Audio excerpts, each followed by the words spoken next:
تاريخ حافل تتمتع به كرة القدم المصرية في عديد المحافل الدولية والقارية. لحظات لا تنسى وأسماء سطرت صفحات من الحضور والإنجازات. كان المنتخب المصري سباقا في الظهور في عديد التظاهرات رغم قلة المردود في بعض الأحيان. منتخب مصر اصلا وصل 14 مره للدورات الاولمبيه، سواء شارك او يعني لم يقرر المشاركه فيها، فده عدد ضخم جدا لم يصل اليه عدد كبير جدا من المنتخبات سواء في منطقه الشرق الاوسط او في افريقيا او حتى في عرب اسيا. في كاس العالم منتخب مصر كان اول الدول الافريقيه اللي وصلت لكاس العالم، بل واول دوله كمان من اسيا او من اي منطقه في الشرق الاوسط.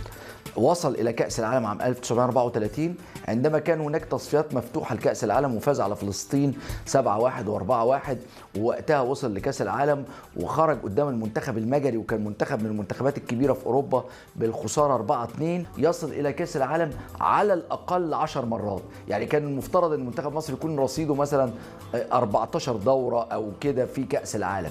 اكتر فتره الناس كانت بتتعجب من عدم وصول مصر لكأس العالم هي الفترة الذهبية جدا من 2006 ل 2010 اللي حصل فيها منتخب مصر على كأس الأمم الأفريقية 3 مرات متتالية بقيادة الكابتن حسن شحاتة، وبجيل كان من أعظم الأجيال في تاريخ الكرة المصرية، أبو تريكة بقى ووائل جمعة وعماد متعب وعصام الحضري ومحمد عبد الوهاب رحمة الله عليه وإسلام الشاطر ومحمد بركات، كل هذا الجيل المميز جدا اللي حتى كان مميز في كأس الأمم الأفريقية وفاز بيها 3 مرات، لم يتمكن في المرتين في هذه الفترة 2006 و2010 من الوصول إلى كأس العالم. فضاعت فترة أخرى كان مميز فيها منتخب مصر بسبب عدم التوفيق في كأس العالم بالذات. كيف لمنتخب يفوز بكأس الأمم الأفريقية 3 مرات متتالية وهو بيلعب مع منتخبات أفريقية أخرى فاز عليها حتى في كأس الأمم؟ الكرة المصرية عرفت طريق البطولات الدولية من دورة أنفيرس في بلجيكا سنة 1920، وكان منتخب مصري فيه عديد من النجوم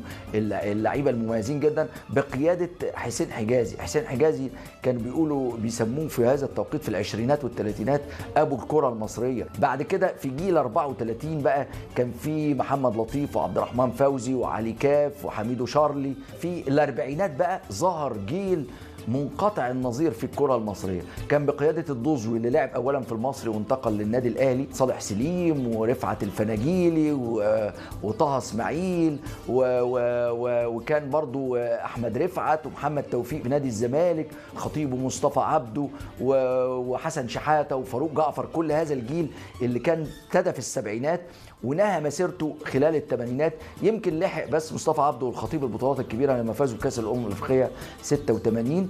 بعد كده بقى جاء في التسعينات اجيال تانية بقى كانت بقياده طبعا حسام حسن وابراهيم حسن واحمد رمزي وربيع ياسين وجمال عبد الحميد. كل هذا الجيل اللي كان في فتره التسعينات. القرن ال21 بقى العقد الاول هو ده من ازهى عصور الكره المصريه اللي ظهر فيه بقى المجموعه بتاعت حسن شحاته زي ما قلنا، عماد متعب وعمرو زكي